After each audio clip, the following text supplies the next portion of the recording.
Olá, eu sou o Rafael Maia e esse é o Indúbio Procast na sua 4ª temporada e como sempre eu estou aqui com meu amigo fiel e companheiro nesse dia histórico.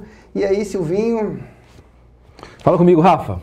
Estamos aqui para dar início a mais uma temporada. Infelizmente, para o desespero de muitos, continuo nesse programa, embora a partir de hoje temos novidade aqui, né? Estreando nosso programa, uma nova integrante dessa bancada para tentar manter a ordem que eu e o Rafa insistimos em deturpar.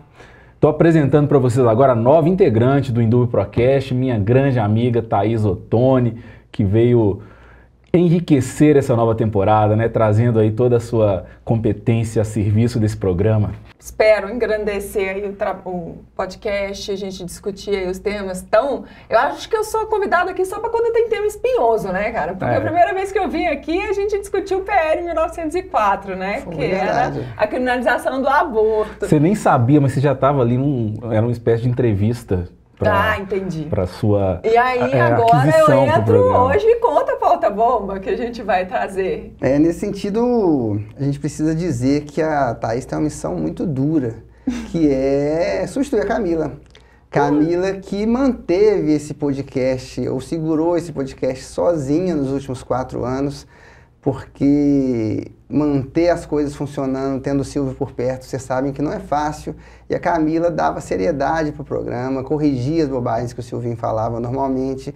E a Thaís foi escalada, né? Escolhida a dedo para exercer essa função hoje. Seja muito bem-vinda, Thaís. E hoje é um dia histórico. É um dia histórico por quê, Silvio?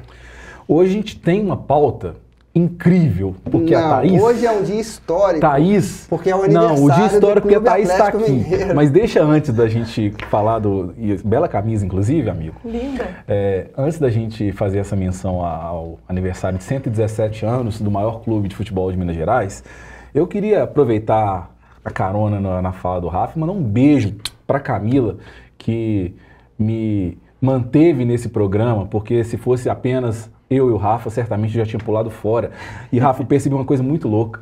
Você já percebeu que talvez o problema seja com a gente mesmo, porque a Thaís, talvez muita gente não saiba, é a 3ª integrante feminina nesse programa. A gente teve uma primeira mulher que esteve conosco nessa bancada, que durou um episódio. Um beijo para ela, professora Cristiana Helena, que esteve com a gente no primeiro episódio, depois logo em seguida veio a Camila, e aí agora a Thaís chegando. E infelizmente o Rafa não sai, continua o Rafa aqui com a gente. Eu tô na cota dos desempregados, né? Então eu não posso sair porque esse aqui é o meu ganha-pão. Inclusive, queria mandar uma mensagem para os nossos patrocinadores, os que virão a partir de hoje, né? Graças à presença da Thaís. A gente está precisando fazer umas reformas aqui no estúdio. O Silvio quebrou um microfone na última edição, no último programa da última temporada. A gente está precisando repor o microfone aqui. Inclusive, a gente tinha 3 convidados para virem hoje, a gente teve que cancelar com os 3, porque nós só estamos com 3 microfones. Então, você que tem interesse em patrocinar o Indúbio Procast, não se acanhe. Qualquer valor é bem-vindo. Se quiser mandar pizza, cerveja, a gente pode fazer permutas também, Bora. não pode? Pô, vou falar com você que a missão tá árdua pro meu lado, né? Substituir a Camila e o legado que a Camila deixou de 3 anos. Então, Pronto. meu filho, para 4 anos, então eu tô enrolado. Se vira. A gente tem Nos certeza 30, né? que você dá conta. E a gente espera que seja uma jornada bacana para você, como tem sido para a gente, né? Esse programa tem sido uma válvula de escape nos últimos 3 anos, 4, né? Nós começamos no meio da pandemia, gravando online, 11h30, meia-noite, depois que as crianças dormiam. Isso não é o 5º ano, não? Pode ser que seja. Agora eu fiquei confuso, tô achando que é a 5ª temporada. É a 5ª temporada, porque nós começamos em 2020, né? Foram 2 temporadas de Estrito Senso e 2 de Indúbio Procast. É verdade. Essa Então, olha só, é a 5ª temporada do nosso programa. E de 2020 para cá, dos últimos 5 anos, a vida de todos nós virou de ponta cabeça, e esse espaço é um espaço que a gente tem utilizado para criar, como eu disse, uma válvula de escape. E a nossa ideia aqui, Thaís, embora a gente quase nunca consiga, é para tratar de temas de forma leve e descontraída. Só que Não tem rolado. Temas espinhosos, Não tem mas rolado. de forma leve e descontraída. o Brasil não nos tem permitido falar de coisas leves e E descontraídas. a gente tem uma predileção para assuntos assim, especialmente nada leves e descontraídos, que torna ainda mais difícil essa missão. Um pouco bombásticos. Coisa pouca. Tá Exato. tudo tranquilo, tá tudo em ordem. Mas, ô Thaís, só pra gente deixar todo mundo na mesma página, passa a sua capivara pra galera aí, fala um pouquinho de Nossa, você, cara.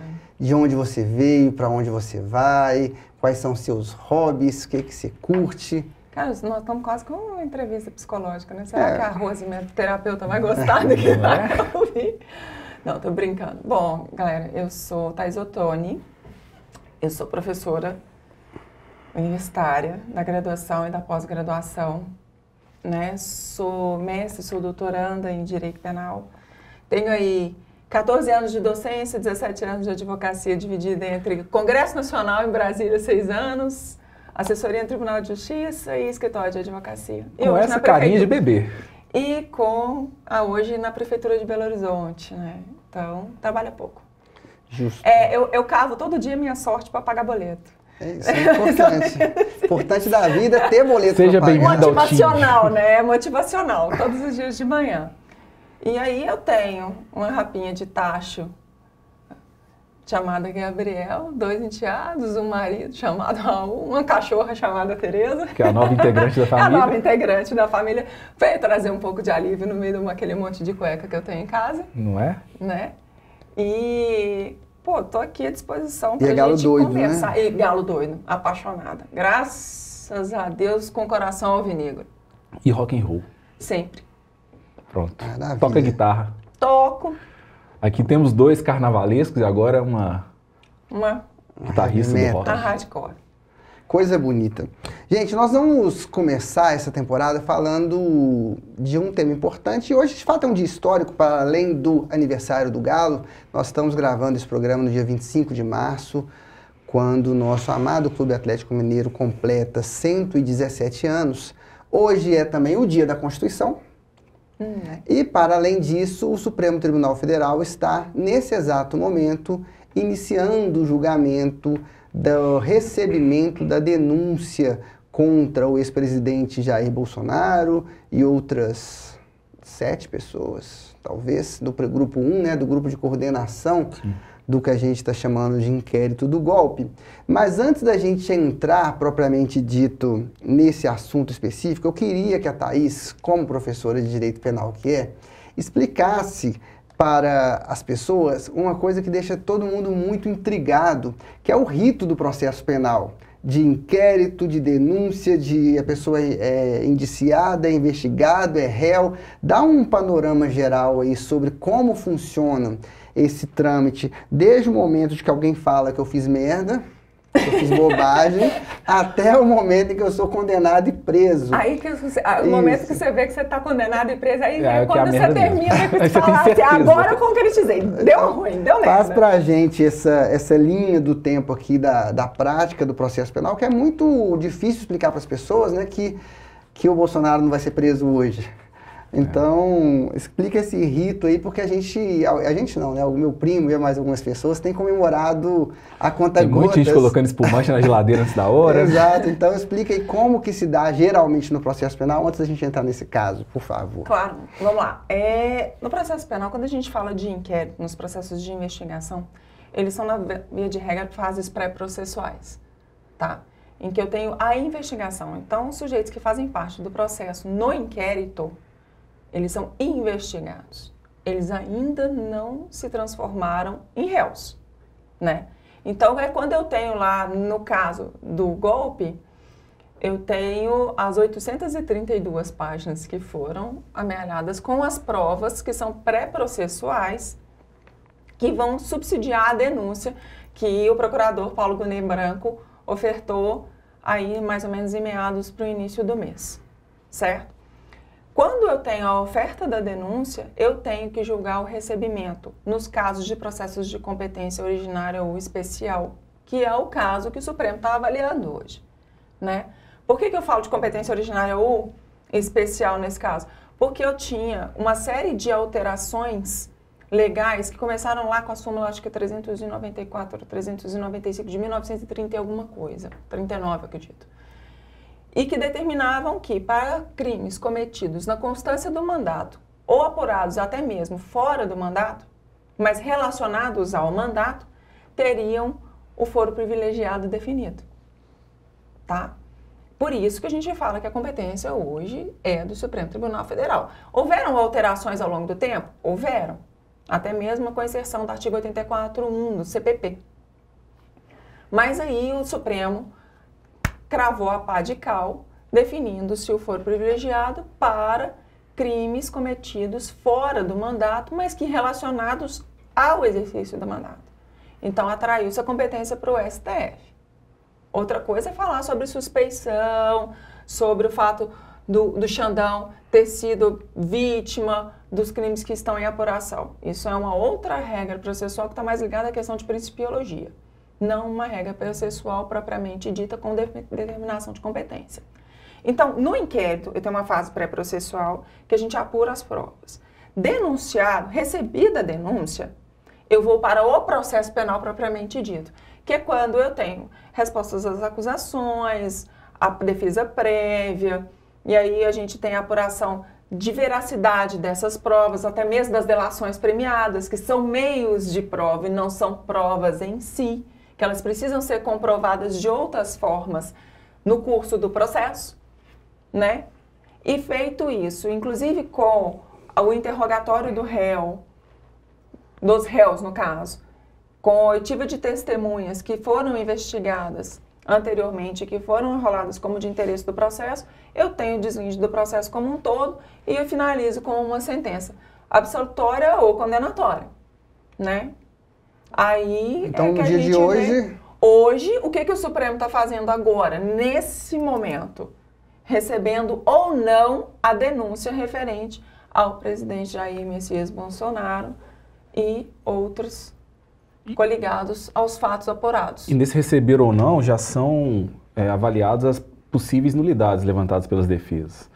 Porque na primeira parte do julgamento de hoje, o que me chamou mais atenção foi esse momento em que as nulidades foram levantadas e descartadas todas elas, né? A gente viu a arguição de nulidade em relação à suspeição, sob uma tentativa de levar o julgamento da primeira turma para o plenário, que também foi afastado, né, acho que o Fux foi divergente nesse ponto específico, e também questionaram a delação do Mauro Cid sob o argumento de que foi uma delação prestada sob um regime de pressão, de coação, enfim, e também foi uma tese que já foi afastada.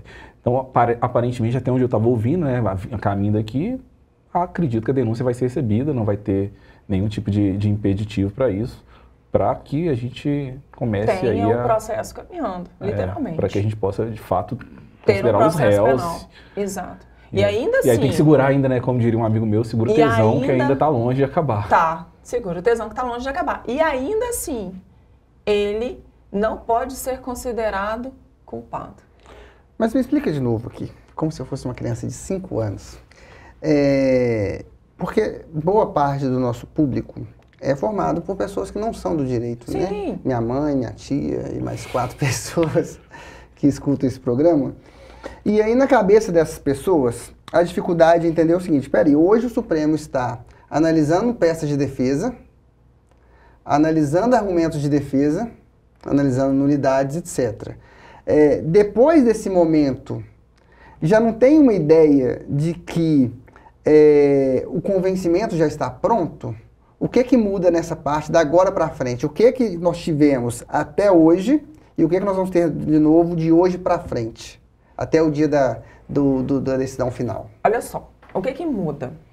O direito penal ele vai tratar sobre 2 aspectos: autoria e materialidade do crime, né? Então, materialidade, para os artigos 359-M e 359-L, ok, né? São os crimes de abolição do Estado Democrático de Direito e um golpe contra o Estado de Direito. E é mais engraçado ainda, né? Você pensar que os 2 artigos são inseridos em 2021, exatamente no tempo do governo do Bolsonaro. É o destino conspirando. É, né? Eu acho que o mundo, ele não gira, ele capota, tem hora com a gente. A Terra plana, né? A Terra plana vai capotar e muita coisa vai mudar. Enfim, quando eu falo autoria, é o que eu vou investigar agora, porque eu tenho indícios dela. Eu não tenho uma comprovação da autoria. E todas A instrução as probatória provas, acontece agora, né? Agora que a gente vai ouvir testemunha. Exatamente, agora que a gente vai ouvir documentos. testemunha, vai não só apresentar documentos, mas os documentos que foram juntados lá no inquérito, que é antes do processo, eles têm que ser validados no curso do processo. Eles não foram ainda. Eles não foram ainda. É porque quando o Paulo Gonet Branco, ele oferece aquela denúncia, que é uma denúncia ultra sóbria, o povo é uma narrativa de cinema, mas é uma narrativa de cinema que a gente acompanhou pela televisão, né? Era aquilo que era de conhecimento popular. Todo mundo via na TV o que estava acontecendo. Só não se acreditavam, muitos não acreditavam que isso ia tomar robustez num processo penal. Na verdade, nem eles acreditavam, tanto que faziam prova mesmo de tudo, né? Deixavam tudo registrado por escrito. De São muito decreto. loucos. Projeto, minuta de golpe. Gravar reunião. Havia uma certeza tão grande de que não ia... instrução. Sim, cara. a certeza da impunidade estava tão latente. Estava tão assim, latente que o negócio não descambou. houve uma preocupação em esconder, em ocultar essas provas que agora estão sendo reveladas. E aí, o que acontece? Nisso que a gente vai falar assim, não, de fato, ele é autor do crime. Entende? Entendi. E aí, quando ele, de fato, entender, olha, eu tenho materialidade do crime, eu tenho uma autoria, ok, eu formei a duplinha do direito penal, então eu tenho uma sentença penal condenatória. Maravilha. Silvinho? Então, uma coisa que a gente precisa, talvez, alinhavar aqui e deixar muito claro para as tias do Rafa e para as minhas tias também, para o meu barbeiro, Luiz, que está acompanhando lá da Garoto Barbearia no Cachoeirinho, pediu para mandar um alô para ele. Olha o patrocínio aí, ó. Aí, ó. Aí, ó. Barbearia Garotos, estamos aí à disposição. Mas para essa galera toda que eventualmente não é especificamente da área do direito, que está, obviamente, interessado, porque é um assunto que naturalmente interessa a todos nós, quais foram os crimes, assim? A gente hoje vai pegar a Thaís e explorá-la de uma forma mais aguda, Thaís, porque eu e o Rafa somos do direito público, mas não temos essa ligação tão próxima aí com o direito penal. E a gente vê muitas narrativas a respeito da tentativa do golpe, mas especificamente, assim, quando a gente pega a denúncia do Gonet, a gente consegue identificar ali quais crimes imputados. E aí, obviamente, nesse primeiro julgamento desse grupo 1, aí a gente tem 8 pessoas, né, 8 indiciados, mas especificamente do Bolsonaro, que na verdade é o que todo mundo quer saber, né, quais foram você chegou a acompanhar, quais eram as imputações que foram feitas especificamente em relação a ele, porque acho que isso é importante, né, para a gente conseguir aliar aquela situação fática que todos nós acompanhamos, né? A gente viu na TV isso tudo acontecendo. Me recordo, por exemplo, daquela reunião com os embaixadores, que foi uma das coisas mais absurdas, onde ele, de uma forma obviamente dolosa, pretendia descredibilizar o sistema eleitoral brasileiro, né? Levantando suspeitas sobre as urnas eletrônicas.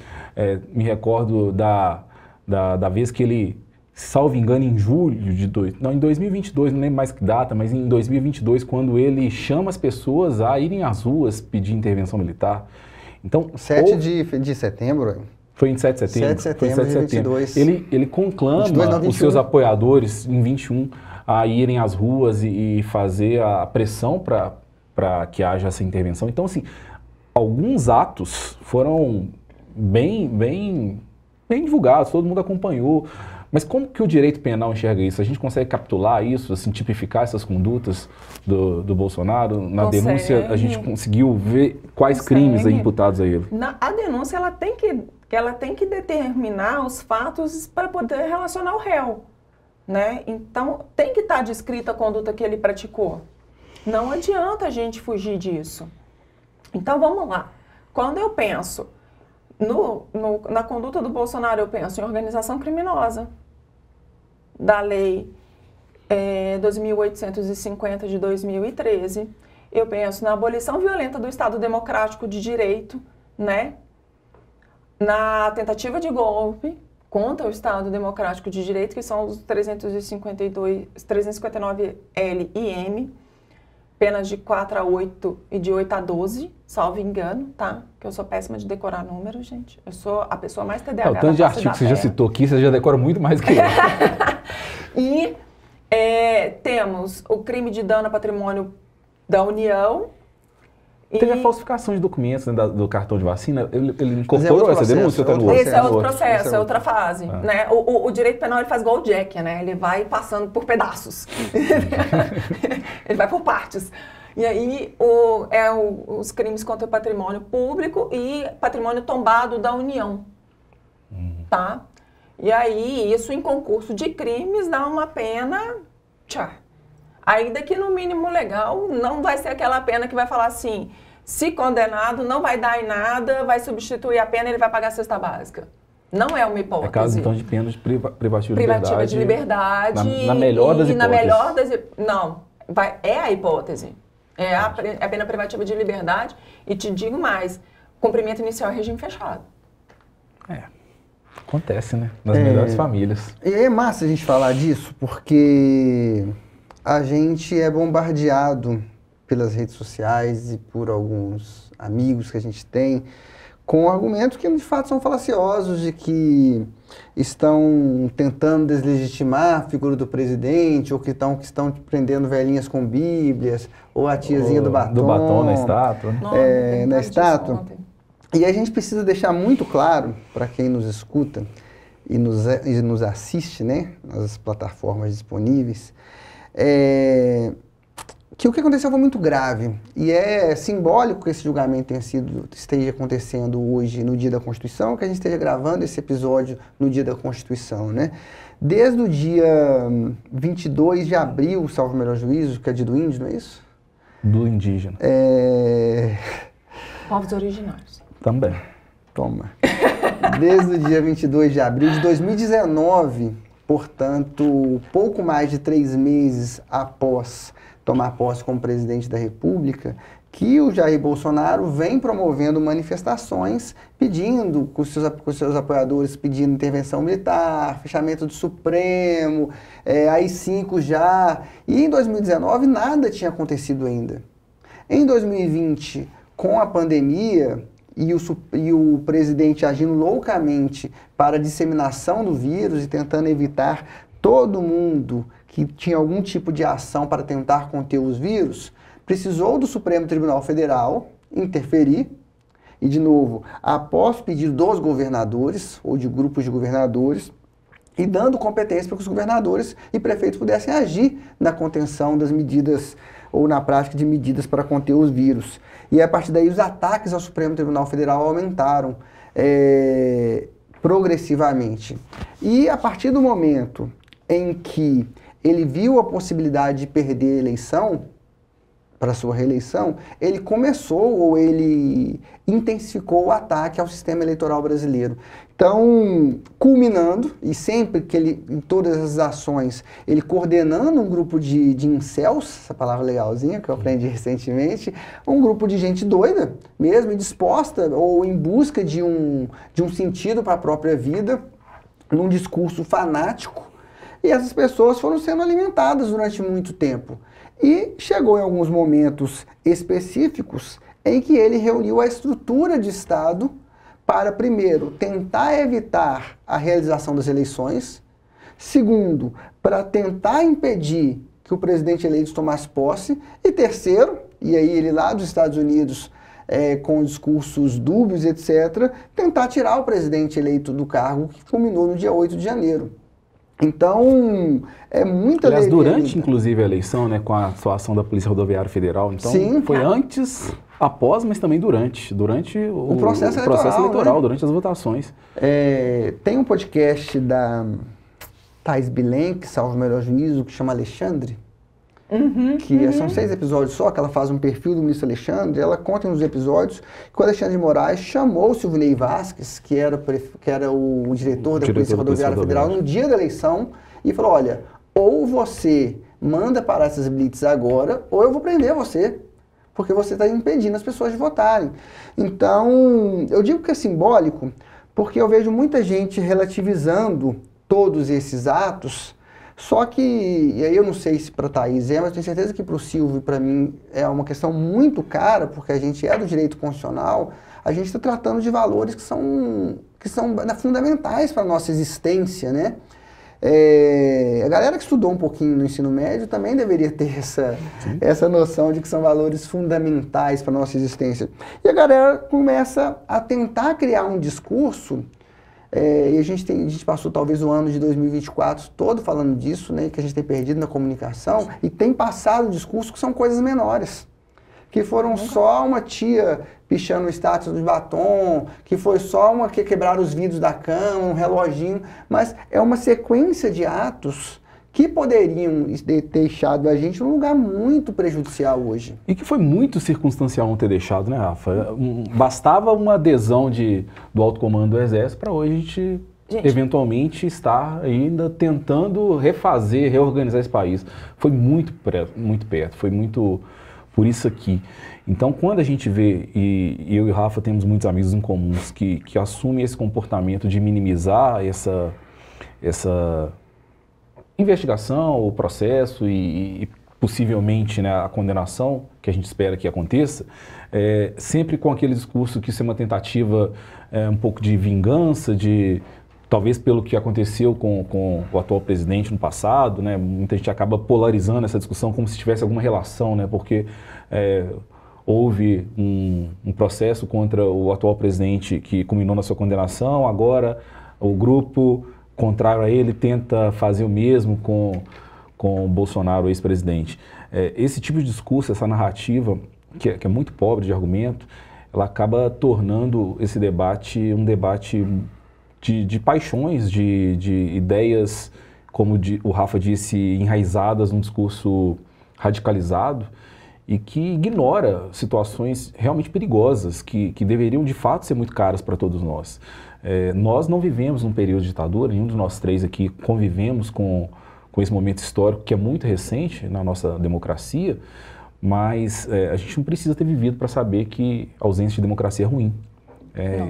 Eu tenho dito isso com alguma frequência aos meus alunos, né, que às vezes flexibiliza esse tipo de risco que a gente passou e talvez ainda estejamos sob risco, né? Eu tenho uma impressão que a todo momento a democracia no Brasil corre perigo e a gente tem que ter um compromisso aí de defendê-la diuturnamente, mas me parece que a gente precisa de fato conversar mais sobre isso, falar sobre isso com as pessoas, né? Como é perigoso e como a gente esteve muito perto. Mas eu posso falar um negócio? É um discurso que, apesar dele ser raso, ele é construído. Sim. Tijolinho a tijolinho. E é muito bem construído. O problema é esse. Eles aprenderam a construir um discurso usando as ferramentas que talvez a contraposição a esse discurso não saiba fazer da mesma forma. Só. Você já viu aquele documentário Privacidade Hackeada? Nós entrevistamos a gente organizou um congresso, né, Rafa? Que o diretor esteve com a gente. Como é o nome dele? David Carroll. David Carroll. O detalhe é o seguinte. Não tem privacidade, cara. Isso aqui tá gravando a gente. Se você fala que você quer comprar um tênis Adidas, daqui a pouco ele tá na sua timeline, te bombardeando para você fazer uma compra. E no Privacidade Hackeada fica muito claro, né? Que você pega as hienas, que é o público indeciso, para manipular a favor do lado que você pretende que saia vencedor, certo? Uhum. Esse discurso de que as instituições no Brasil precisam ser minadas, ele começa em 2018. Por que ele começa em 2018? Pensa comigo. Em 2018, o ex-presidente Jair Bolsonaro, ele sai vencedor. Mas qual que é o discurso que ele se apropria em relação ao sistema eleitoral brasileiro? As urnas são falhas, o processo eleitoral é falho e tendencioso, porque eu não deveria ter saído vencedor em segundo turno. Eu teria que ter saído vencedor em primeiro turno. Então eu já planto a minha sementinha da discórdia. Tem um episódio muito bom também do Delírio Brasília que chama o hacker mais burro da história. O cara é sensacional. E aí, pensa comigo, você vai construindo toda a forma de engajamento, né? E eu brinco muito, gente, nós fora qualquer outra coisa, Eu brinco muito que eu tenho problemas com gente burra. Eu tenho mais problemas com gente burra e com iniciativa. Esse é um perigo. É burro motivado. É o burro motivado é um problema. É o grande perigo da nação. E aí, o que acontece? Mas do mesmo lado, Platão disse, você quer conhecer o ser humano, é ele poder. O poder corrompe muito mais que o dinheiro. Né? E a gente tem uma democracia que ela é jovem. Ela fez 40 anos. Ela não tem 40 anos. Né? Em 1988 a 37. Constituição, ela tem 37 anos. Em 37 anos, você tem 2 presidentes, ex-presidentes empichados, um ex-presidente processado e preso, um ex-presidente preso em trânsito. Cara, só no Brasil separa o carro do ex-presidente e tira o cara do sujeito para conduzir ele para PF. É um negócio assim. E um outro presidente agora, muito provavelmente, com a denúncia recebida para ser processado.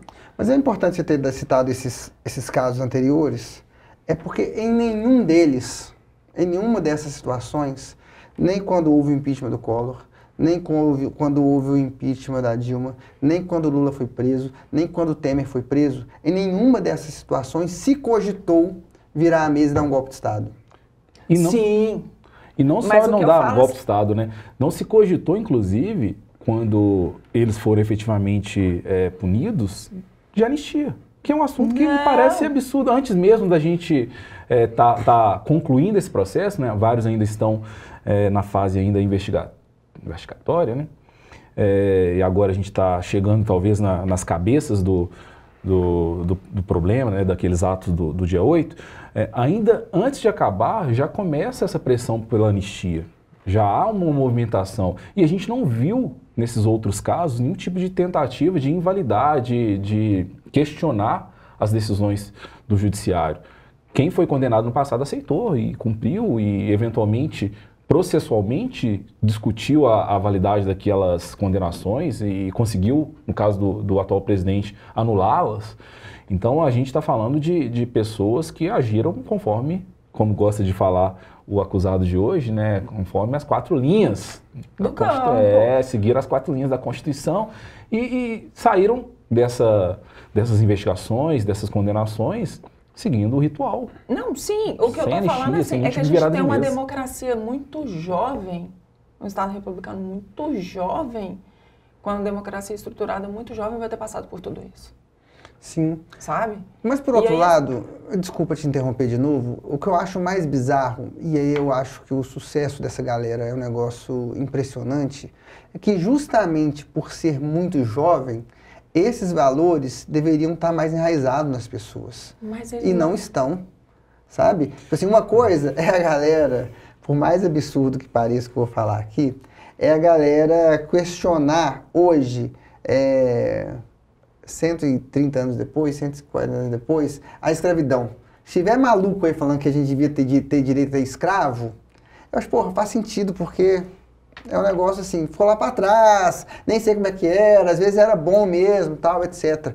Agora, a galera tá questionando algo que aconteceu 30 anos atrás.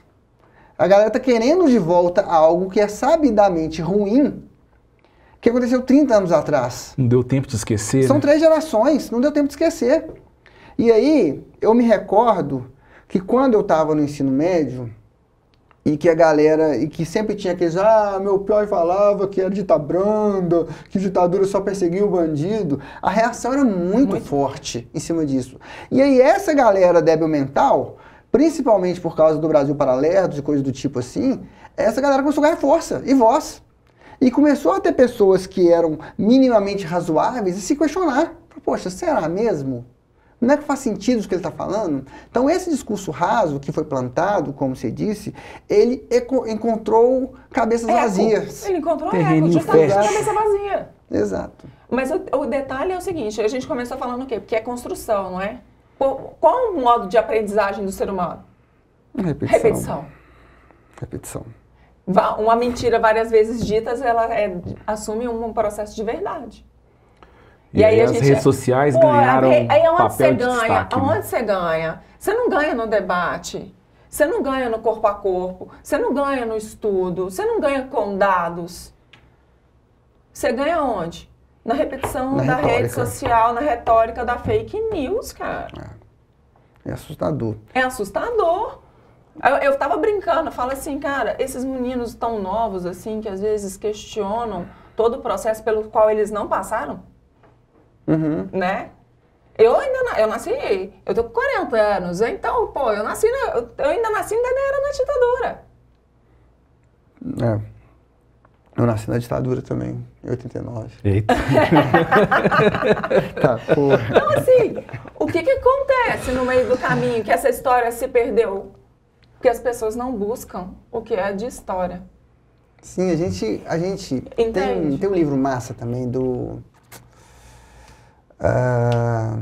aquele cara do Sandel, como é que chama lá? Da Justiça Fazer a Coisa Certa? Não sei o que é Sandel. Michael Sandel. Sim. Ele tem aquele livro que ficou muito famoso, que é Justiça, o que é Fazer a Coisa Certa. Mas ele tem um outro livro, bem legalzinho também, que chama Tirania do Mérito.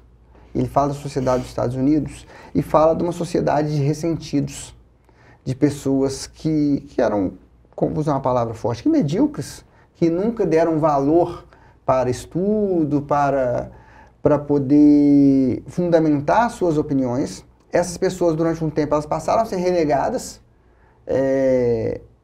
em razão de pessoas mais capacitadas do que elas, e essas pessoas começaram a acreditar que elas eram boas também. O discurso do Olavo, de falar assim, olha, você não precisa ser um idiota, basta você dizer que o outro é um idiota e falar mais alto do que ele. E aí essas pessoas começaram a ser empoderadas. E esse empoderamento chegou na vida dessas pessoas com um pico de endorfina ou de dopamina que fez com que elas se sentissem, primeiro, identificadas, segundo, valorizadas, em ambientes onde elas nunca foram, e isso fez com que elas formassem um coletivo no qual aquilo é a vida delas. E Silvio, nós temos amigos que são pessoas boas, aparentemente, que são pessoas capazes, aparentemente. E as pessoas entram numa lisergia maluca de repetição de coisas que dá vontade de falar, cara, você é burro. Ou tipo assim... Você já parou pra perceber? Fico imaginando o eco que faz dentro dessa cabeça. As pessoas... Claro que eles não assistam mesmo. Elas pararam de pensar para vestirem bandeiras. Entendeu? E aí, quando você polariza dessa forma, é justamente quem você não quer que leve vantagem que vai levar a vantagem, que vai se consolidar. Então, é um rolê ruim para tudo quanto é banda, do jeito que tá. Sim. Todo mundo perde, né? Todo mundo perde, ninguém ganha com essa jossa, cara. Ninguém vai ganhar. Ninguém vai ganhar com essa jossa. A gente tem os coisas, mas o povo vai falar assim, os comunistas julgaram hoje o ex-presidente. Irmão, tu sabe o que é comunismo? Começa por aí. Começa por aí. Define pra mim, né? Defina comunismo. Eu te aconselho, se você não quer escutar, se você não quer ler o que é comunismo, escute um podcast chamado História em 30 Minutos. E depois a gente conversa. O fato que há prova de dolo de todos os crimes que ele está sendo imputado... Tem um indício de dolo muito forte, cara. Acho que... Ninguém deixa um decreto preparado para ser promulgado. A gente tem uma escolha, né, como país. A gente vai responsabilizar isso ou vai fingir que não aconteceu nada? Não dá. Ponto. Então, pensando, mudando um pouquinho assim o rumo da nossa prosa aqui, acho que a gente tem que, inevitavelmente, cogitar aqui quais serão as possíveis consequências ao término desse julgamento. Eu imagino, e aí tem um pouco de torcida também, que vai terminar com a condenação, porque me parece algo quase que inevitável. E aí a gente tem que imaginar qual que é o cenário que essa condenação, e aí num aspecto ampliado, né, social, não apenas jurídico, que tipo de país sai dessa decisão. E obviamente, a gente tem também que fazer o exercício de imaginar como seriam as consequências de uma eventual absolvição, que é um cenário possível também.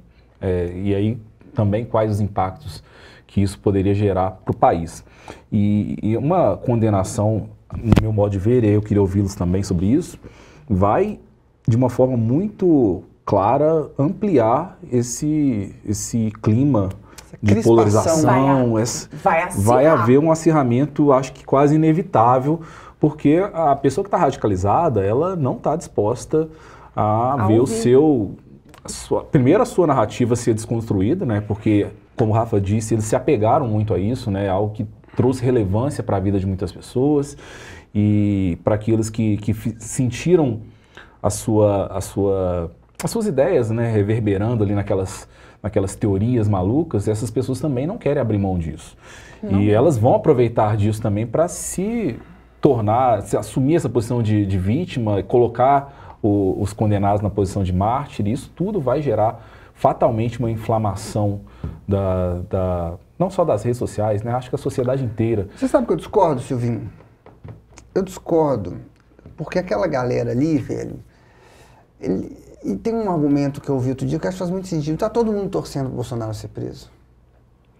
Tá a galera do nosso lado torcendo, mas tá a galera do lado deles torcendo também. No aspecto político, sim. Eu acho que ele não tem amigos políticos. Mas, e assim... Ele cava pra cola, né, cara? Acho que politicamente concordo. Dentro do partido dele, por exemplo, é o melhor cenário ele condenar. Mas eu fico olhando essa última manifestação que teve em Copacabana, de 18 mil pessoas, assim...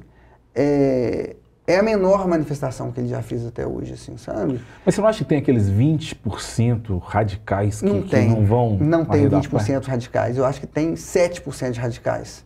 Talvez tenha 20%, 25% que aderem, sabe? Mas do radical, de querer brigar, de sair no braço, de ir para a porta de... Tudo bem, então considerando que você está certo, esses 7% são barulhentos demais e vão dar trabalho. Mas eu não acho, o meu ponto é o seguinte, eu acho que o grande risco que a gente tinha é de não dar em nada. E aí voltando na tiazinha do batom. A tia do batom não é a tia do batom, é a tia golpista. É a tia golpista que ficou no quartel durante 3 meses. Que foi dada a ela a possibilidade de confessar e fazer um acordo e ela rejeitou. Que inclusive no depoimento falou que sabia que havia um plano de dar um golpe, ela literalmente disse isso. Ela aderiu à conduta. Ela sabia o que estava acontecendo, voluntariamente se associou àquelas pessoas, então não foi a pichação com batom que levou a sua condenação. A pichação foi que apareceu na televisão e que deu uma individualizada na conduta dela. Na verdade, a pichação é o que vende. Exato. Entende? Midiático, Só que a imagem. Quando eu vejo, a pichação é o que vende. Eu estava numa discussão dessa com a galera ontem, assim, poxa, será que 14 anos não é muito para essa galera que foi? Não é. Eu falo, não é. Porque senão a gente passa a mensagem de que isso pode. E não é só isso. E eu acho que Rafa, essas condenações vão fazer essa galera pensar 2 vezes. Essa galera que é mais barulhenta, que é mais empolgada, já tem gente pedindo desculpa. Não é só isso não, no direito penal a pena está prevista antes da conduta. Exato, o que eu ia te falar, tipo assim, não é a tia que foi lá e passou o batom na estátua da justiça para achar que ela ia embelezar. Esquece. É a tia que aderiu a movimentos contra o Estado Democrático de Direito. E te digo mais, na teoria da pena, a gente tem um negócio chamado de concurso de pessoas. E que a partir do momento que você adere, mas às vezes você não participa dos atos executórios diretamente, você vai ser responsabilizado pelo mesmo crime. Numa analogia que eu faço até em sala de aula, eu falo com os meninos, não adianta, o cara vai organizar um roubo a banco, tá? O sujeito que está no vigia, lá do outro lado, na ponta, que vai falar que o carro forte tá chegando, não é o cara isento de culpa. Não é o cara que vai ficar fora do rolê para ser condenado. É o cara que aderiu à conduta, então ele está em concurso de pessoas. Então a tia do batom vai entrar na mesma leva. O direito penal vai dar conta dela. Não é a participação de menor importância. Ela aderiu a movimentos antidemocráticos e conscientemente aderiu. Então ela vai ter a mesma pena do cara que quebrou o vidro do palácio. Que quebrou o relógio. Que quebrou o relógio. Que furtou a Constituição. Entendeu? Que tentou agredir a polícia. O rolê é esse, então não dá para minimizar condutas. Então o que eu estou dizendo é que o direito penal vai fazer com que essa galera que supostamente poderia se inflamar pense 2 vezes. Sabe? Talvez essa galera continue inflamando em rede social, mas com mais juízo. Com um pouco mais de juízo, porque tem gente sendo punida aí justamente por condutas praticadas em redes sociais também, não nesse inquérito. Eu acho que o direito penal, nunca imaginei que eu ia dizer isso na minha vida, é educativo. Eu estou muito punitivista. Você fala isso na frente da Thaís. Pô, meu coração até dói. Eu estou muito punitivista. Mas sabe o que acontece? Eu acho que a gente vai ter vetores que não só da população, mas acho que a gente vai ter vetores políticos que me fazem meio que aderir ao posicionamento do Silvinho. Sabe por quê? Porque a gente tem um Congresso majoritariamente de direita e que aderem a esse discurso de uma forma veemente e que eles têm capilaridade numa parte da população que é violenta em números e em atitudes. Eu acho que a exploração disso... E isso me causa receio, porque toda crise, antes de ser ela econômica, ela é política. Eu acho que o Congresso, e aí puxando esse fio que a Thaís levantou aqui, ele tem claramente o interesse em tirar o Bolsonaro da história, mas de utilizar ele vai se valer a narrativa de que fomos atacados para politicamente tornar um ambiente mais propício às pautas que essa galera defende. Então eles vão se colocar na posição de vítima, vão utilizar a narrativa de que foi um ataque à direita, ao pensamento conservador, e que isso é fruto de uma esquerda vingativa, que existe no STF uma perseguição às pautas representadas por esse grupo político, sem querer que o Bolsonaro seja absolvido, porque é interessante para eles que ele continue onde está. É porque vai ser um discurso. Mas é interessante que colocar a direita Entendi. nessa posição para eles é bom. É bom. Então eu acho que isso vai ser usado. Eu não sei como isso vai reverberar na população. E Eu aí acho talvez o que- Rafa esteja certo quanto a isso. Talvez não haja essa adesão popular, porque já não está havendo mais, né? Já está dando uma minguada mesmo. Eu Mas acho que, vai na ser usado. verdade, um erro de avaliação nosso, muitas vezes, nesse cenário específico, que coloca a gente num lugar meio na defensiva, é de que a gente considera que o Centrão é de extrema direita. O Centrão, Centrão- constrói ou destrói? E o Centrão é de direita, desde sempre. Sempre. O Centrão surgiu sendo um movimento de direita. E o fenômeno que a gente teve com o bolsonarismo é uma ascensão em número, em voz, em barulho da extrema direita. Só que o Congresso não é majoritariamente de extrema direita. Então, para a galera de centro, que é o Centrão raiz, para o Hugo Mota, para o Alcolumbre, para o Rodrigo Pacheco, para essa galera que desde sempre figura esse centrão fisiológico que vai para um lado e vai para o outro, não é bom incentivar esses movimentos de crispação, porque viram que não deu certo. Porque o Poder Judiciário será fortalecido. Porque nós estamos prendendo general de 4 estrelas. Nós vamos prender general ativa. Isso é muito louco. Então, assim, isso é muito louco. Mas eu acho que passa o recado. E aí as coisas vão Você acha que arrefece? vão se apaziguando, sabe? A gente vai continuar tendo ali... o meu pensamento em 2019, eu errei. E eu estou mantendo Que é muito comum, né? Eu estou mantendo esse pensamento aqui hoje, é que a política vai retomar as cordas, as rédeas da situação. A política, o que a galera chama de velha política, que eu chamo só de política, vai retomar. Eu acho que esse movimento... É porque não se faz política hoje, né? Exato. Eu acho que esse movimento começou. E começou com algumas figuras que a gente não gosta muito, tipo Múcio no governo, tipo o próprio Alcolumbre, tipo Lira, o Pacheco. Essa galera tem dado recados de que a política precisa voltar ao cenário nacional. Assim, sabe? O Lula viajou agora para o Japão com o presidente da Câmara, com o presidente do Senado, com o ex-presidente da Câmara, com o ex-presidente do Senado. E aí a minha percepção é que com essa galera golpista punida, a política vai retomar. E aí a política vai chamar para um cara que estava dando piscadela para a extrema-direita e falar assim, olha, nós precisamos reassentar as coisas. Porque não dá para a gente viver assim. E aí nesse ponto, em que pese eu tenha muitas e muitas e muitas críticas a esse governo atual, críticas no sentido da frustração mesmo, para algumas coisas que eu queria que fosse diferente, eu acho que esse papel vem sendo exercido, de tentar reconstruir um movimento político no país, assim, sabe? E é disso que a gente precisa. Não há salvação fora da política. A gente precisa de estadistas. Exato. Agora, vamos fazer uma análise de um cenário distópico, assim, imaginário. E se rolar uma absolvição? O que vocês acham que vem dessa absolvição como resultado concreto para o país?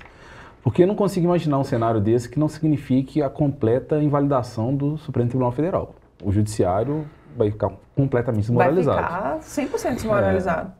Aí aquele discurso de 2018 está valendo.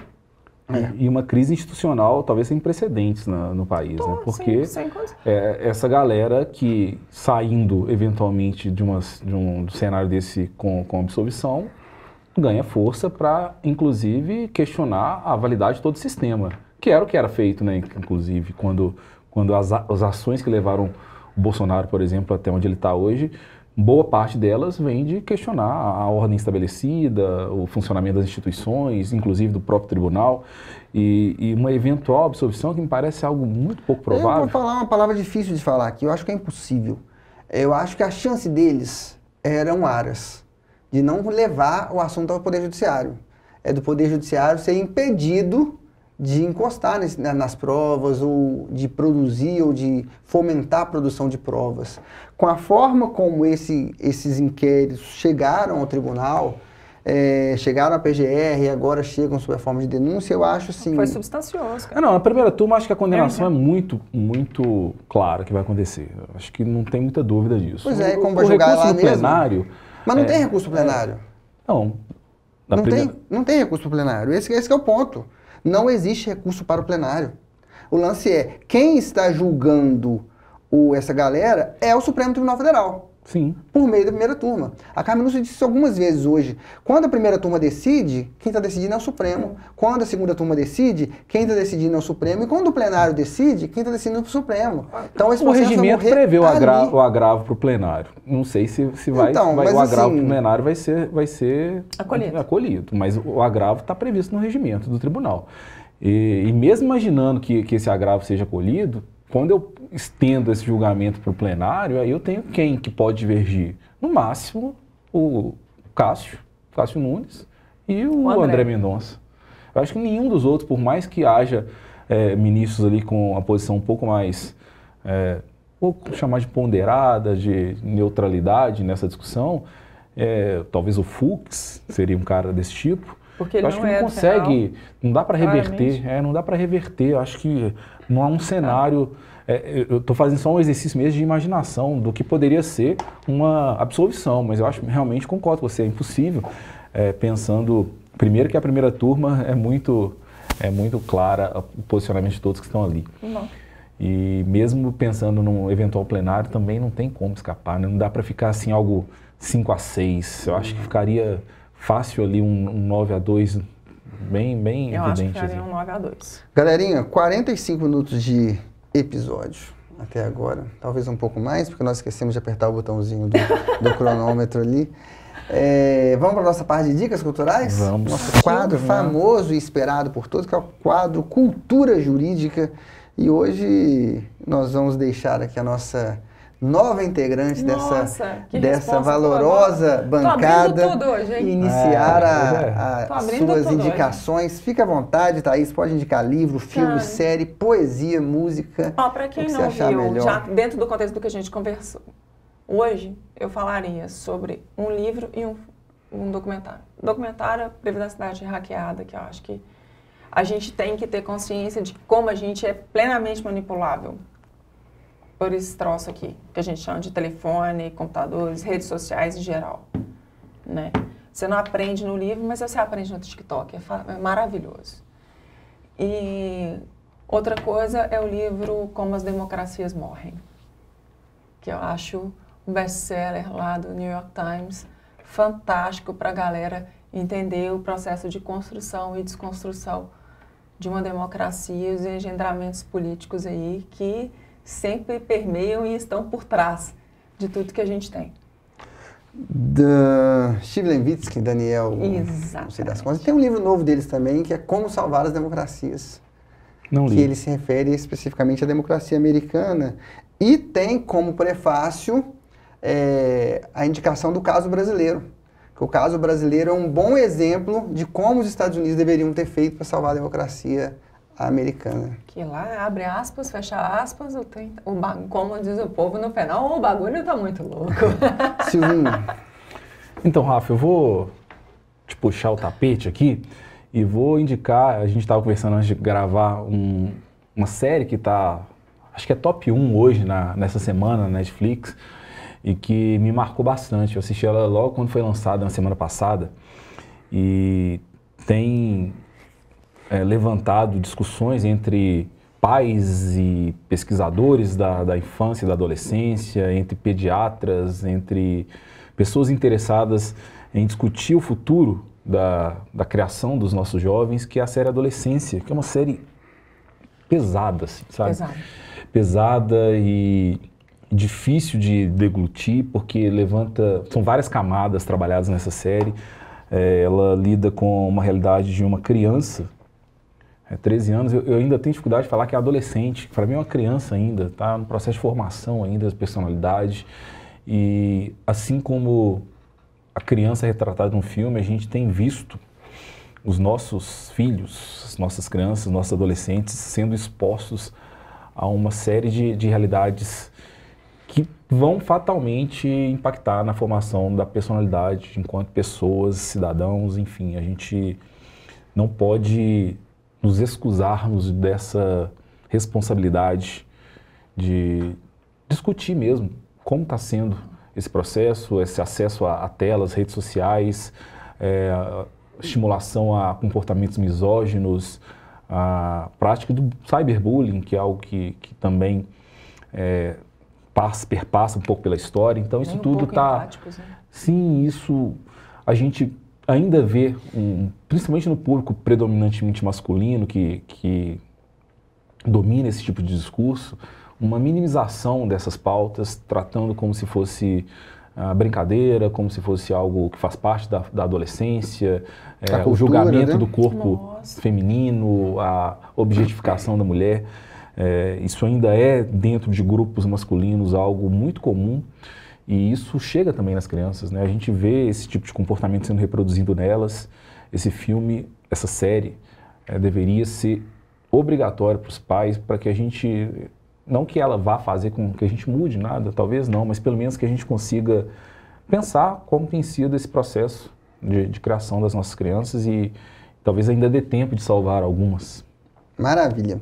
Eu vou fazer 3 indicações aqui, vou pegar carona nas indicações dos meus diletos amigos aqui.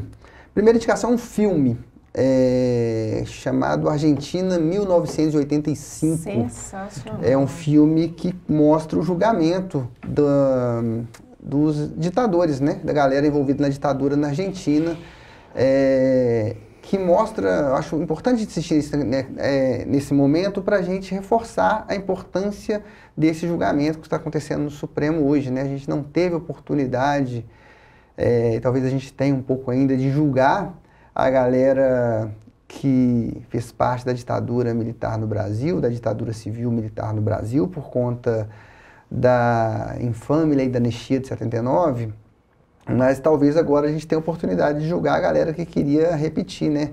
Criar uma nova ditadura no Brasil. Eu acho que vale muito a pena assistir esse filme, Argentina 1985. Pegando carona no que o Silvinho falou, que agora eu queria indicar um podcast, que é o podcast Rádio Novelo Apresenta, e eu queria indicar especificamente um episódio, que é o episódio chamado CPF na Nota. Esse episódio tem uma parte que fala do Rafael Maffei, da esposa dele, que deram o CPF para o moleque deles abrir uma conta no banco, o menino virou um contrabandista de bala na escola, uma história engraçadinha, mas conta a história também de uma escritora que era casada, e que o marido dela tinha um grupo de e-mail com os amigos deles, no qual relatavam coisas relativas a mulheres, assim, comportamentos misóginos, agressivos, inclusive da própria esposa, e ela descobriu traições do marido por meio da nota fiscal de um hotel que ele tinha ficado hospedado com uma amante e tal. E aí, esse caso gerou muita comoção, porque é impressionante como que a sociedade reage muitas vezes nesses casos, né?